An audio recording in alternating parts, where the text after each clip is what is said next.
नमस्कार, आप देख रहे हैं DW समाचार। मैं इस वक्त एक निजी रेस्ट हाउस में आया हुआ हूँ जहाँ की कैंसर को लेकर कैंप लगा हुआ है। जहानाबाद के नामी और पटना के नामी चर्चित डॉक्टर नवीन सर हैं जो कैंसर स्पेशलिस्ट है। हम उनसे बात करना चाहेंगे कि कैंसर एक ऐसी बीमारी है कि जिसका नाम सुनते ही लोग काँप उठते हैं और ये इसकी पहचान कैसे कर सकते हैं। तो इसी सारी चीज़ बातों को लेकर हम आज डॉक्टर नवीन सर से बात करेंगे। आइए उनसे बात करते हैं। स्वागत है सर। और सर ये कैंसर एक धन्यवाद आपका। सर ये कैंसर एक ऐसी बीमारी है जिसका नाम सुनते ही सर लोग डर उठते हैं सर। कैंसर आज का नया बीमारी नहीं है, ये बहुत ही पुरानी बीमारी है और जैसे जैसे जागरूकता बढ़ रही है ये लोगों के बीच में एक बहुत बड़े दैत्य के रूप में अपीयर हुआ है। बेसिकली क्या है कि हम लोगों के यहाँ अभी भी लिटरेसी रेट बहुत कम है और जागरूकता जो इतना कम है और साथ में स्क्रीनिंग इतना कम होने के कारण मोस्टली पेशेंट स्टेज 3 या स्टेज 4 में आते हैं और रिजल्ट्स जो होते हैं, आउटकम जो होता है स्टेज 3 और 4 को बहुत ही ग्रीम प्रोग्नोसिस है। ग्रीम मीन्स प्रोग्नोसिस का बात कर रहे हैं, मतलब डिजीज़ का आउटकम क्या रहेगा, मतलब कोई मरीज़ स्टेज 3 या 4 में आते हैं तो उसका रिजल्ट्स कैसे रहेंगे। तो मोस्टली पेशेंट जो दो तरह के कैंसर आते हैं, एक तो है कि फीमेल में मोस्ट कॉमन स्तन का कैंसर होता है और मेल में आता है मुंह का कैंसर, और दोनों कंडीशन में मरीज स्टेज 4 में ज़्यादा आता है, स्टेज 3 में ज़्यादा आता है। तो इस तरह का पेशेंट में हम लोगों को जानकारी ये देना चाहते हैं इस कैंप के माध्यम से कि अर्ली डायग्नोसिस होगा तो अर्ली रिजल्ट मिलेगा और ट्रीटमेंट उसका अलग ही बिल्कुल सर्वाइवल भी अच्छा रहता है। 90% 80% सर्वाइवल मिलता है स्टेज 1 में, depending on the sub site. Like breast cancer का है तो ऑलमोस्ट क्योरेबल डिजीज रहेगा। स्टेज 1 में यदि बीमारी पकड़ाती है तो ऑलमोस्ट क्योरेबल, मतलब 90 to 92%, डिपेंडिंग ऑन द किस तरह का बायोलॉजी है उस तरह से।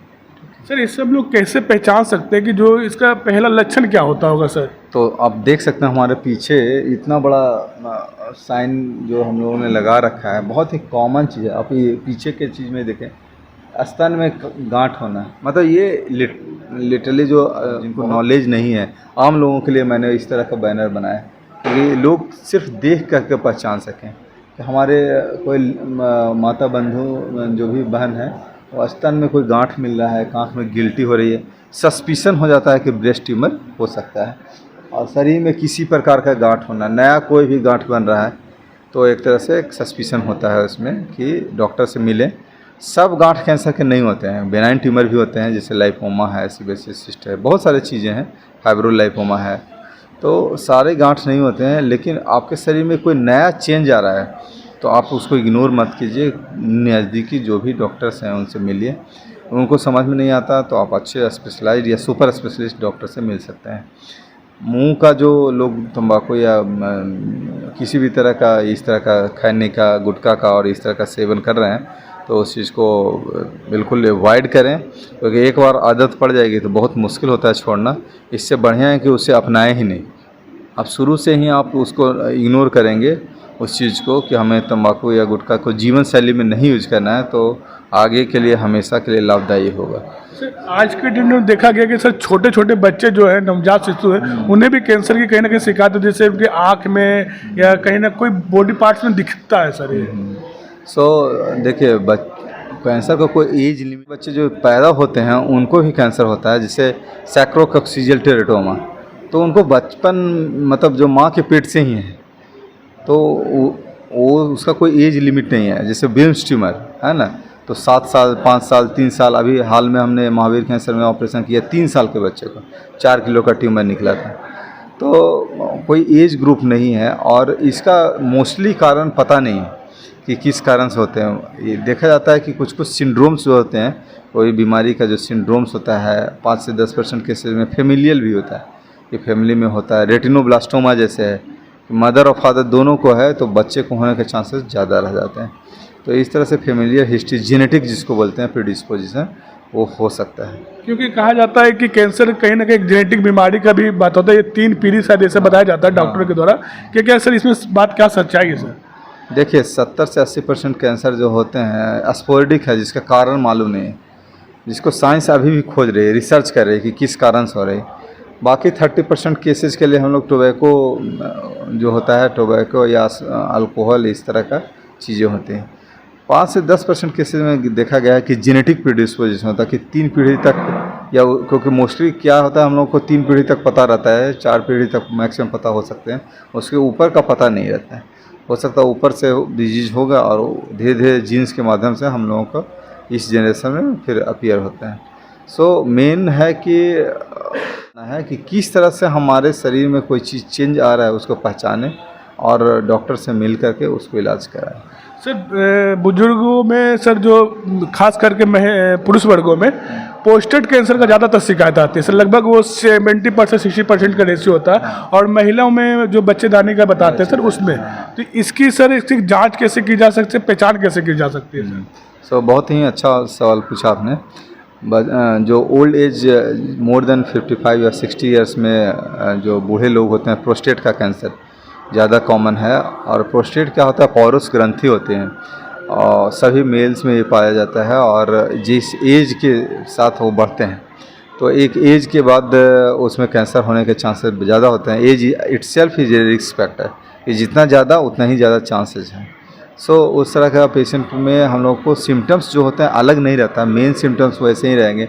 पेशाब जो है रुक रुक के आना, बार बार पेशाब होना, पेशाब में जलन होना, रात में पेशाब का फ्रीक्वेंसी बढ़ जाना, पेशाब करने जाने पर धोती में या पैंट में ही पेशाब हो जाना, तो ये सब सिम्टम्स आते हैं। कई बार खून भी आने लगता है पेशाब में, पेशाब कई बार रुक जाते हैं, पेशाब के कारण क्रोनिक सिस्टाइटिस होने लगता है उनको, कि पेशाब जो बार बार रुकते हैं उसके कारण पेशाब में जलन होता है।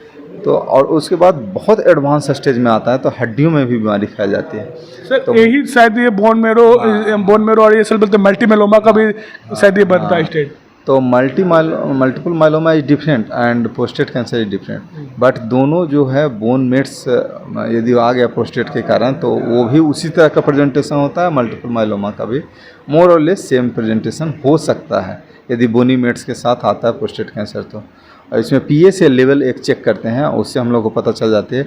और ट्रांसरेक्टल अल्ट्रासाउंड, तो स्क्रीनिंग करने के लिए ट्रांसरेक्टल अल्ट्रासाउंड और prostate PSA prostate specific antigen से हम लोग इस चीज़ को पता कर सकते हैं। ये रही बात बुजुर्गों में। और जो लेडीज लोग में होते हैं तो उसमें बच्चेदानी के मुंह का कैंसर बोलते हैं, वो सब after breast cancer second number पर सबसे ज़्यादा कॉमन है। अभी रिसेंटली जो रिसर्च किया गया उसमें देखा गया कि सर्वाइकल कैंसर का रिस्क थोड़ा कम हुआ है, इंसिडेंस कम हुआ है। कारण बताया जाता है कि सर्वाइकल कैंसर का कि ये जो है सेल्फ लिमिटिंग होता है, ह्यूमन पेपिलोमा वायरस के कारण होते हैं। और अभी जो वैक्सीनेशन का प्रोग्राम जो चलता है, जो 9 साल से 23 साल तक के बच्चियों में आजकल जो यूज हो रहे हैं, और ये फ्री ऑफ कॉस्ट कई जगह दिया जाता है। तो इस तरह का जो सर्वारिक्स आया है, गार्डासिल आया है, 2 तरह का वैक्सीन है, और उसका यूज करने से उस बीमारी से रोकथाम मिल जाती है। तो मैं अपील करना चाहता हूँ आपके चैनल के माध्यम से कि 9 साल से 23 साल तक के सभी लेडीज़ को ये वैक्सीन प्रोफाइलेक्टिक रूप में लगा लेने चाहिए। हार्डली कॉस्ट यदि फ्री में अवेलेबल नहीं है तो 1400-1500 रुपये का है, तो अपने जान को बचाने के लिए इसको कर सकते हैं। इसका तुरंत तो नहीं इफेक्ट दिखेगा, लेकिन हाँ वो बाद में आपको सर्वाइकल कैंसर होने के रिस्क कम कर सकते हैं। लेकिन उसका यही एक चीज़ है कि शादी के पहले उस चीज़ को लगाना ज़रूरी है, 9 साल के बाद और 23 साल के पहले लगाना। ये जो छोटी बच्चों लोग के लिए जो दिल्ली एम्स में ही बोला है कि आप हर सदर अस्पताल में जाके इसको आप लगवा सकते हैं। तो अभी सरकार ने ये इस चीज़ को लाए हैं कि ये वैक्सीन जो है फ्री ऑफ कॉस्ट उपलब्ध करवाया जाए। और जहानाबाद में पता नहीं, मुझे नॉलेज नहीं है, बट मे भी अवेलेबल हो। और बिहार सरकार भी प्रयासरत है, सरकारी एजेंसियां और सरकार पूरी तरह से प्रयासरत है कि इस कैंसर को, क्योंकि ये सब कुछ ही कैंसर जो है जिसको प्रिवेंटेबल डिजीज में आते हैं। जैसे एक सर्विक्स का कैंसर हो गया, दूसरा HCC जो हेपेटोसेलुलर कैंसर, लीवर कैंसर, उसके लिए हेपेटाइटिस B का वैक्सीन आया हुआ है, और उसको भी देने से बाद में हेपेटोसेलुलर कैंसर होने के रिस्क कम हो जाते हैं। तो ये 2 चीज़ है। HPV का वैक्सीन जो है मेल में भी देने के लिए बोलते हैं कि ओरोफेरिंजियल कैंसर का जो रिस्क है, ओरोफेरिंजियल का कैंसर का रिस्क कम होता है। सो गाइडलाइंस बहुत सारे हैं, बहुत सारे गाइडलाइंस वेस्टर्न कंट्री से आए हैं, हम लोगों ने उनको अडॉप्ट किया है। लेकिन अभी भी चूँकि इतना पॉपुलेशन है और लोगों के बीच में जागरूकता नहीं है, बहुत सारे इसके फ्लॉज हैं, so we are still in the growing phase कि कैसे इस चीज़ को इम्प्लीमेंट किया जाए। जिस बिहार या देश की आबादी इतना है और सबके लिए फ्री ऑफ वैक्सीन का करना सरकार के लिए भी चैलेंजिंग है। बट हम लोग रिक्वेस्ट करते हैं कि जो चीज़ का प्रूवन रोल है HPV और इसको आप लोग प्लीज़ एक्सेप्ट करके और अपने बच्चियों के लिए, क्योंकि क्या है कि उस खास एज ग्रुप में ही काम करेगा ये। आप ऐसा नहीं कि आफ्टर शादी के बाद आप लगा रहे हैं तो उससे बहुत ज़्यादा फ़र्क पड़ेगा, क्योंकि एक बार वायरस का एक्सपोजर हो गया सर्विक्स को तो फिर वो वैक्सीन का रोल नहीं है। तो इसलिए इसको प्रोफाइलेक्टिक वैक्सीन बोलते हैं। मतलब कैंसर जब नहीं हुआ है तभी आप इसको कीजिए, एक बार कैंसर हो गया उसके बाद वैक्सीन लगाने का देर नो रो। सर कहते हैं कि कैंसर जो होता है कि ला इलाज है, कहते हैं कि इसका इलाज नहीं, क्या ये बात सच्चाई है सर इस पर? और मैं इस बात से बिल्कुल सहमत नहीं हूँ। आज इतना नए नए टेक्नोलॉजी आ गए हैं और एडवांस स्टेज में, जैसे मुंह का कैंसर स्टेज 4 में भी मरीज आते हैं और वो पेशेंट हमारा करीब 7-8 साल से हमने जिसका ऑपरेशन किया है अभी अच्छा चल रहा है। सो पहले का ये कंसेप्ट 20 साल 30 साल पहले ऐसा था कि लाइलाज था, लेकिन अब बिल्कुल सिनारियो चेंज हो गया है और बहुत सारे रिसर्च मॉलिक्यूल्स आ गए हैं। कीमोथेरेपी, टारगेटेड थेरेपी, जो आजकल टारगेटेड मतलब जो कैंसर पर ही काम करेंगे, सिर्फ कैंसर पर। इम्यूनोथेरेपी आ गया, इम्यूनोथेरेपी जो आपके इम्यूनिटी को बढ़ा करके उस कैंसर के अगेंस्ट में काम करेंगे। तो देयर आर मेनी ड्रग्स। वैसे ही रोबोटिक सर्जरी आ गया। रोबोटिक मतलब रोबोट आपके इंस्ट्रूमेंट्स होते हैं और आप दूर से आप सर्जरी कर सकते हैं। तो robotic surgery, minimal invasive surgery, कम चीरा लगा करके उस चीज़ को ऑपरेशन करके निकाल सकते हैं। तो सर्जरी में भी बहुत सारे चीज़ आए हैं, नए चीज़ का हर दिन, हर महीने, हर साल नए चीज़ आते हैं और हम लोग मोस्टली चीज़ों को बिहार में इम्प्लीमेंट कर रहे हैं।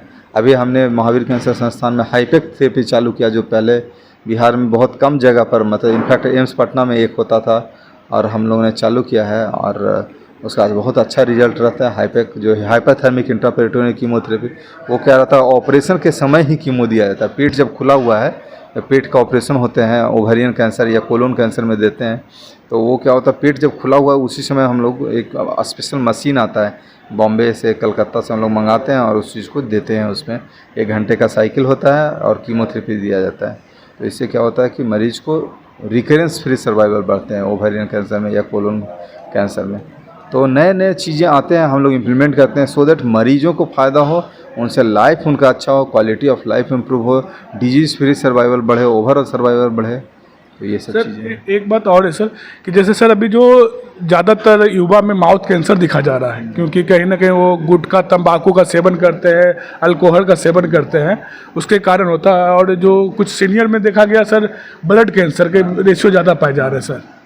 देखिए 30% कैंसर जो है ना प्रिवेंटेबल डिजीज है।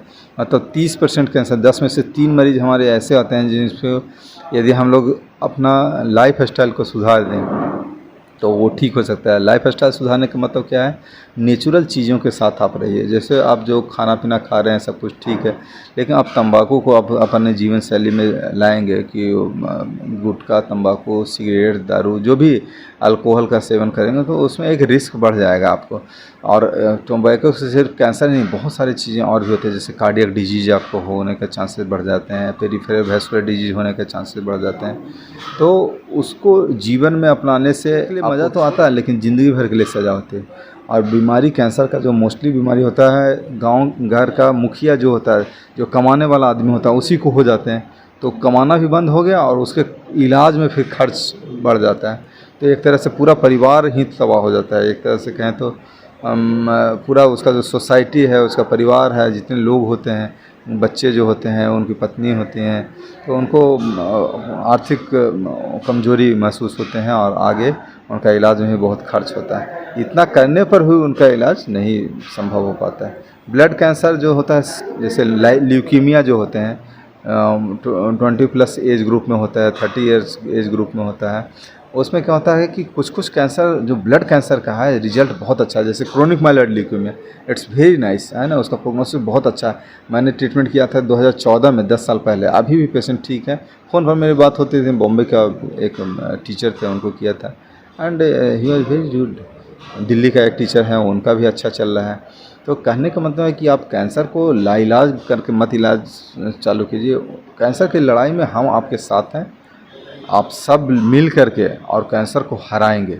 आप जब एकजुट हो जाएंगे तो कैंसर को हारना ही हो, और उसके लिए कोई बड़ा संस्थान और ये सब की जरूरत। आप लोग जैसे चैनल जो मीडिया पर अनुरोध करते हैं कि आप प्लीज़ इस चीज़ को, एक कोरोना वायरस से जितना मौत नहीं हुआ उससे ज़्यादा कैंसर से हो रहे हैं, सो आप इसको लाइटली मत लीजिए। और लोगों में एक छोटा छोटा चीज़ से अवेयरनेस ला करके आप इस चीज़ को एक लॉन्ग टर्म में चेंजेस ला सकते हैं।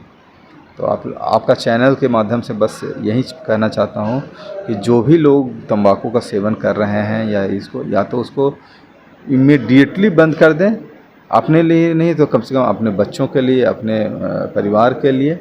और दूसरा है कि बॉडी में ये कोई चेंजेस आ रहे हैं, जैसे किसी को लैट्रिन करने में तकलीफ़ हो रही है, बार बार लैट्रिन हो रहा है या कब्जियत हो जा रहे हैं, किसी को भूख नहीं लग रहा है, पेट में पानी भर गया है, पेट फूल रहा है ना, जॉन्डिस हो रहे हैं, ये सब लक्षण, कैंसर का अलग कोई लक्षण नहीं होता है, वो कॉमन ही लक्षण होते हैं। बट इसको इग्नोर नहीं करना, अपने डॉक्टर से मिलिए। डॉक्टर्स को समझ में नहीं आ रहा है, डॉक्टर चेंज कीजिए, अच्छे स्पेशलिस्ट डॉक्टर से मिलिए, सो दैट कि आप उस चीज़ को समय रहते पहचान जाएंगे तो रिजल्ट आपका अच्छा है। सर, दिल्ली एम्स ने दावा किया है कि अगर टाइम रहते हुए और मरीज कैंसर पेशेंट अगर पाए जाते हैं, वो टाइमली की इलाज भरपूर होगी और वो उस इलाज से रिकवर भी होते हैं। तो मैं चूँकि एम्स दिल्ली का ही हूँ और मैंने 2016 से 2020 तक वहाँ पर सेवा दिया है, और उनका एक नया संस्थान है नेशनल कैंसर इंस्टीट्यूट, वो भी 4-5 साल पुराना हो गया है, झज्जर का, जो कि इंडिया का सबसे बड़ा हॉस्पिटल बने। हाँ, 700 बेड की शायद। यस तो 1000 बेड हॉस्पिटल बनने का था उसे, अभी भी काम चल रहा है और अभी कार्यरत है पार्शियली रूप से। सो मैं वहाँ पर काम कर चुका हूँ, NCI Jhajjar, national cancer institute Jhajjar, जो हरियाणा में है। और मैं उनके जितने भी प्रोटोकॉल्स हैं वहाँ से जो चीज़ सीख के आया हूँ, अपने बिहार वासियों के लिए एक तरह से जो चीज़ें पहले बिहार में नहीं होती थी उस चीज़ को हम लोग लाए हैं। क्योंकि एक संस्थान से पूरा इंडिया की आबादी को कैटर करना बहुत मुश्किल है। TMH जैसे TMH बॉम्बे भी अच्छा इंस्टीट्यूट है, वहाँ भी मैं रहा था और वहाँ से भी बहुत सारी चीज़ें सीखी हैं। तो एक अच्छे प्रीमियर इंस्टीट्यूट से काम करने के बाद आप जब वापस अपने एरिया में आते हैं और जहानाबाद जैसे छोटे ज़िला में आकर के सर्विस देते हैं, तो लोगों के लिए वो चीज़ आसान पड़ जाती है। जैसे बहुत सारे मरीज़ जो दिल्ली एम्स में इलाज करा रहे हैं या TMH बॉम्बे में इलाज करा रहे हैं, उनके घर के पास कोई डॉक्टर आकर के, जो स्पेशलाइज्ड डॉक्टर है, जो वहीं से MCS करके आ रहा है या SRCP करके आ रहे हैं, तो उनको बाद में फॉलोअप के लिए उतना दूर जाने की ज़रूरत नहीं पड़ती है और लोगों को बेनिफिट होता है। समय रहते हुए वो आकर के इलाज करवाते हैं और मरीज़ क्योर होके जाते हैं। सर, अंतिम सवाल ये रहेगा सर कि आप पेशेंट को क्या मैसेज देना चाहते हैं, क्योंकि अभी यहाँ जिला जहानाबाद में अभी कैंसर के लिए कोई ऐसा संस्थान, कोई ऐसा अस्पताल अभी उपलब्ध नहीं है, तो मरीजों के लिए क्या एक मैसेज रहना चाहेगा कि मरीज इससे घबराए नहीं और इसका इलाज में पीछे ना हटे? देखिए, बिहार में पटना छोड़ करके हमें नहीं लगता कि दूसरी जगह पर भी गवर्नमेंट में कैंसर का भी, जैसे मुजफ्फरपुर वगैरह में अभी नया आए हैं, लेकिन इतना कम इंस्टीट्यूशन होने से बहुत फ़र्क नहीं पड़ेगा। गवर्नमेंट को एक्टिवली इसके लिए काम करना होगा। कैंसर एक बहुत बड़ा बीमारी के रूप में आ रहे हैं और लोग यहाँ चूँकि उपलब्ध नहीं होता तो बाहर जाते हैं, दिल्ली जाते हैं, बॉम्बे जाते हैं। लोगों को विश्वास नहीं होता है, वो बोलते हैं कि हमको तो यहाँ डॉक्टर ही नहीं मिल रहा है। मैं भी जब पटना में रहता हूँ, लोग बोलते हैं जहानाबाद में डॉक्टर नहीं है। मेरा कहना है कि आप लोग एक जागरूक नागरिक के नाते आप रिस्पॉन्सिबिलिटी लीजिए उस चीज़ को कि नहीं, हमको आगे उस चीज़ का किस तरह से इलाज कराना है, जो स्पेशलिस्ट डॉक्टर हैं उनसे मिलना है और उनसे अपने परिवार में या आस पड़ोसी में कहीं कोई चेंज आ रहा है तो उनको झांकने का कोशिश नहीं किया। आजकल मैं देखता हूँ कि स्तन में इतना बड़ा बड़ा गांठ लेके आ जाते हैं, नहीं बताते हैं, परिवार को भी नहीं बताते, छिपाते हैं। बच्चेदानी से ब्लीडिंग हो रहा है, वो छिपाते हैं। मैं कहता हूँ आप अपने बीमारी को छिपाइए नहीं, उस चीज़ से आगे बढ़िए। सब लोग सपोर्ट के लिए, जैसे आप क्या है, इतना गर्मी में धूप में आ रहे हैं, लोगों में जागरूकता लाने के लिए है ना, कि इस चीज़ से लोगों को फ़ायदा हो। मीडिया एक बहुत बड़ा लोकतंत्र का एक आयाम होता है, समाज में चेंज लाने का एक बहुत बड़ा भागीदारी है आपकी। हमारा रिक्वेस्ट उन लोगों से है कि कोई भी शरीर में ऐसा चेंज होता है, आप प्लीज़ निकटतम डॉक्टर से मिलिए, उनसे राय लीजिए। नहीं समझ में आता, हायर डॉक्टर से मिलिए, उनसे मिलिए, अपने लाइफ के साथ खिलवाड़ मत कीजिए, इस चीज़ को ध्यान देना होगा। सर मैं एक और सवाल करना चाहता हूं सर कि अगर किसी को इमरजेंसी तो दिखाना हो जहानाबाद में, तो सर वो कहाँ दिखा सकते हैं और किन से मिल सकते हैं सर? देखिए, इमरजेंसी सर्विसेज तो जहानाबाद में मैं नहीं है। सदर अस्पताल आप इमरजेंसी में जा सकते हैं, लेकिन मैं यहाँ पर हर एक रविवार को सुबह 10 बजे से शाम 4 बजे तक का सर्विसेज देता हूँ। और यहाँ नहीं, मतलब गया में भी मैं बैठता हूँ, वहाँ पर भी सारा सुविधा है। मेरा कहना है कि आप लोग प्लीज़ जो भी है, जिनको भी माध्यम से है, आरएमपी डॉक्टर्स हैं या जो प्रैक्टिस कर रहे हैं, आप लोग उस लक्षण को पहचानिए, उस चीज़ को पहचानिए कि किस तरह से इस बीमारी को पकड़ में आए। और यदि आपको ये बीमारी पकड़ में आती है, लगता है कि ये बीमारी कैंसर का लक्षण हो सकता है, क्योंकि मरीज़ तो शुरू में आरएमपी डॉक्टर्स के पास नहीं जाएगा, है ना, या लोकल जो डॉक्टर्स हैं। यदि आप लोग सही डायग्नोसिस बनाएंगे, उनका लाइफ सिक्योर हो जाएगा। यदि स्टेज 1 का बीमारी हमारे पास आएगा, स्टेज 1, 2 में, उसका रिजल्ट कम्प्लीटली अलग होगा स्टेज 3 और 4 से। सो आप लोगों से रिक्वेस्ट है, आप लोग चेंज लाएंगे, आप लोग ग्राउंड लेवल पर रहते हैं।